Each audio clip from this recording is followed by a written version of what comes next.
Welcome to the Deep Dive. Today we're looking at a trend that if you just glance at the headlines, well, it might look like a series of individual choices. Right, a few thousand women quitting their jobs, maybe. Exactly. Shifting careers. But when you zoom out, the data reveals something much bigger. A profound, really an undeniable macroeconomic crisis indicator. And that is the noticeable and sustained exit of Black women from the traditional American workforce. It's a huge topic. It's a deeply important one, and I think we need to set the stakes right away. Black women are not just a part of the American labor force. No, not at all. They have been its most stable foundation.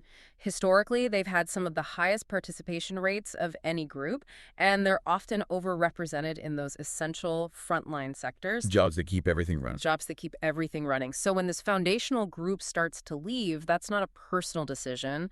That is a flashing red light. It's signaling a structural failure in the economic system itself.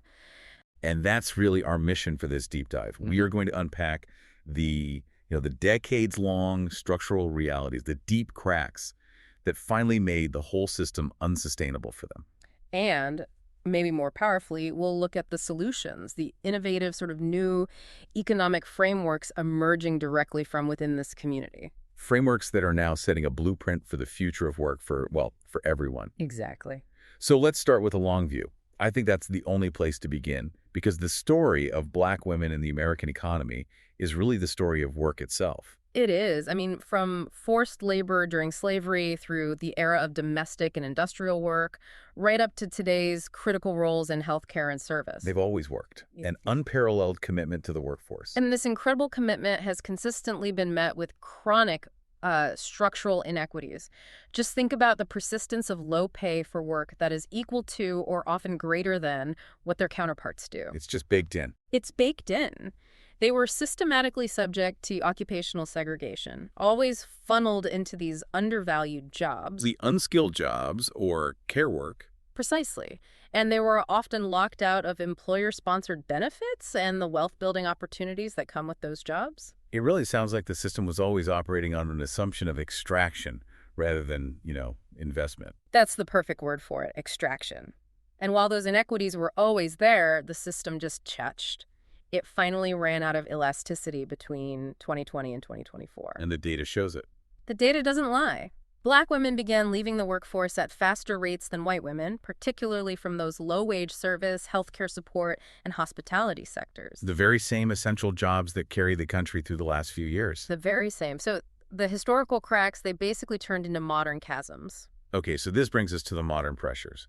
It's so important to understand that for most Black women, leaving work isn't about rejecting ambition. No, not at all. It is almost universally an inescapable economic and psychological calculation. So let's unpack those calculations. If the historical issues set the stage, what are the, say, four most intense modern pressures making traditional employment just fundamentally untenable right now? The first is what we can really only call workplace toxic culture. The burnout we all hear about is real, but for Black women, it's intensified by constant discrimination. Right. And there's data to back that up. Oh, absolutely. The McKinsey research highlights that Black women report significantly higher rates of consistent workplace discrimination and microaggressions. So what does that actually look like, on a Tuesday afternoon in an office? We hear the term microaggression, but it can sound a bit abstract. Well, it's the cumulative emotional taxation. It's being repeatedly mistaken for the only other Black woman in the building.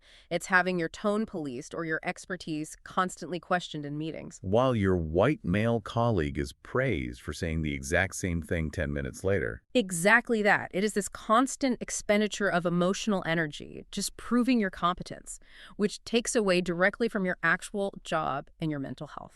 And eventually, the psychological cost just outweighs the paycheck. It has to, which brings us right to the second reason, that persistent structural pay gap. Right.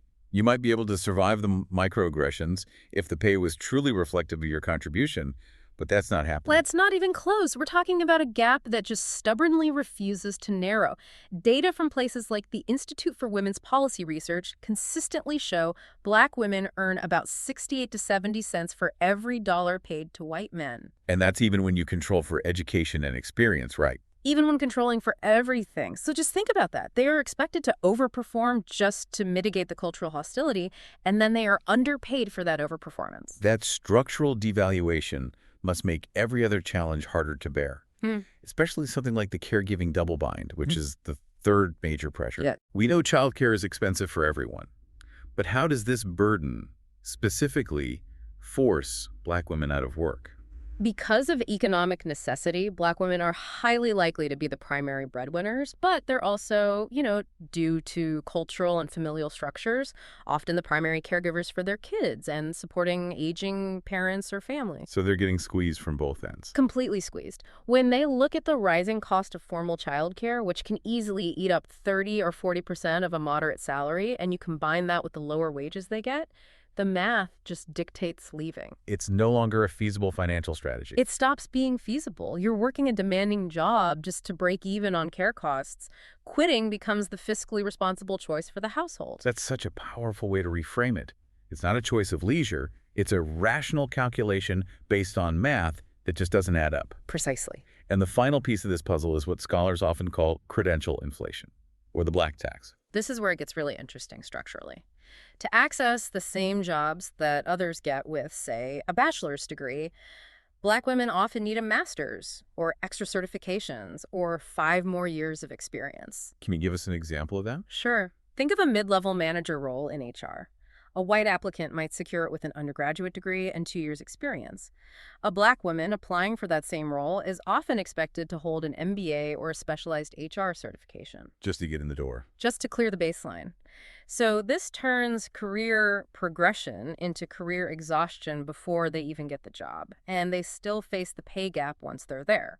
So if we connect these 4 points, the toxic culture, the pay gap, the care bind, and this black tax we see, this exodus, is so much more than a personal issue. It's an American productivity problem. That is the core takeaway. The economic fallout it's staggering. Yeah. And it's measurable.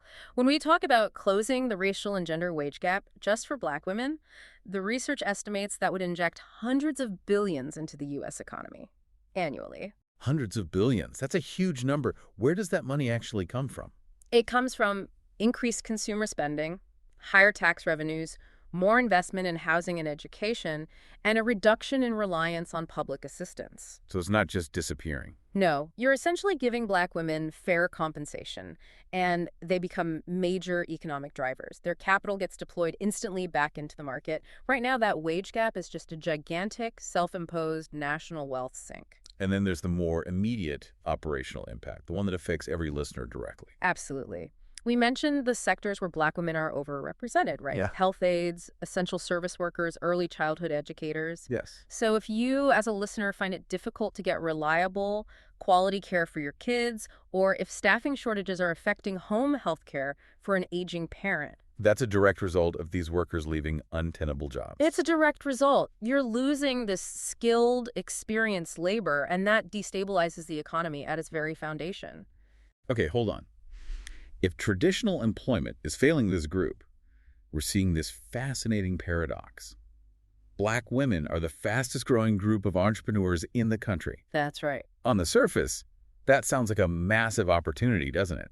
Is this a silver lining, or is that data masking a deeper problem? It looks like opportunity from afar, but so often it's functioning as an economic escape.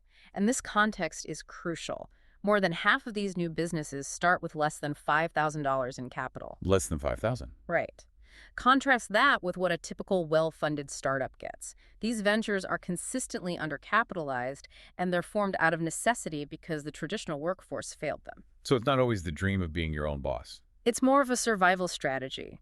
They are prioritizing control and psychological safety over the meager and unreliable compensation of corporate America.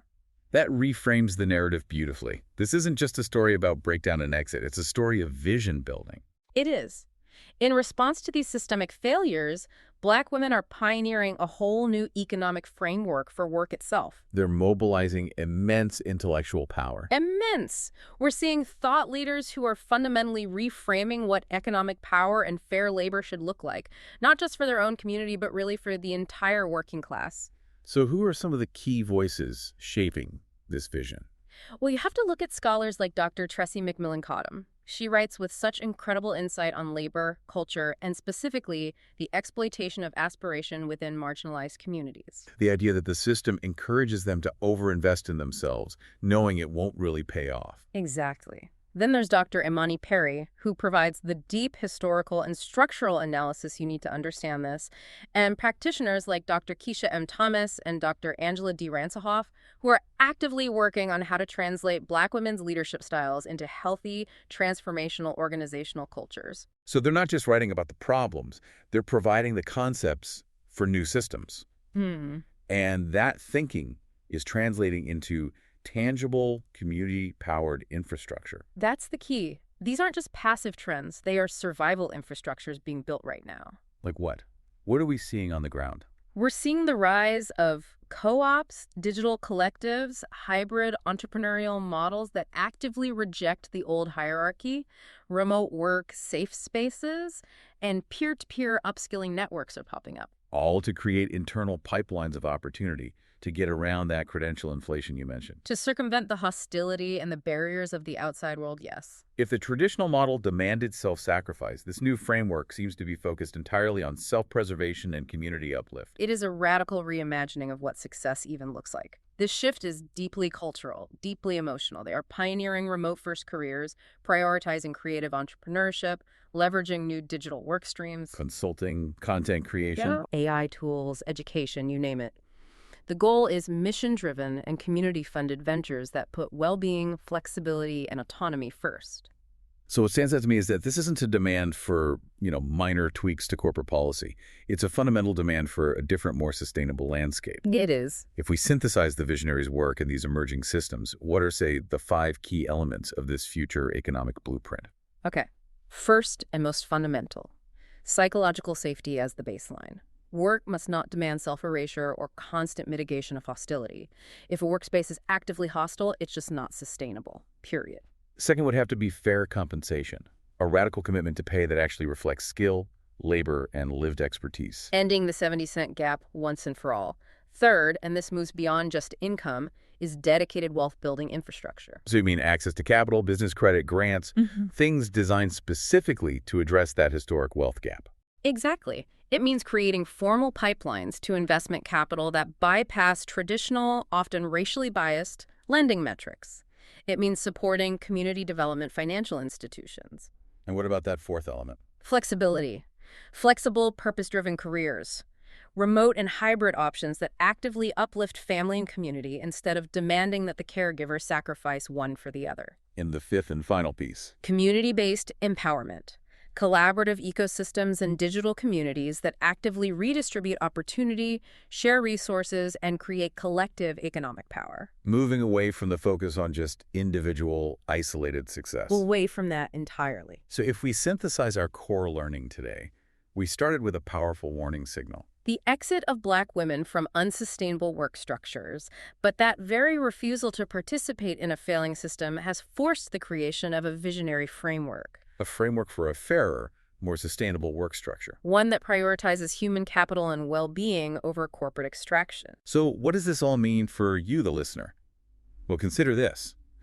The systems that Black women are building right now, those structures focused on psychological safety, guaranteed community infrastructure, and community-based wealth, they might not just be survival tools for one group. No, they're arguably creating the model. The model for how all Americans, especially those facing instability and burnout, will need to define and achieve economic success in the century ahead. Because if the economy doesn't work for its most foundational, most hardworking participants, It won't work for anyone eventually. something to think about as you assess the true cost of your own labor. Thanks for joining us on The Deep Dive.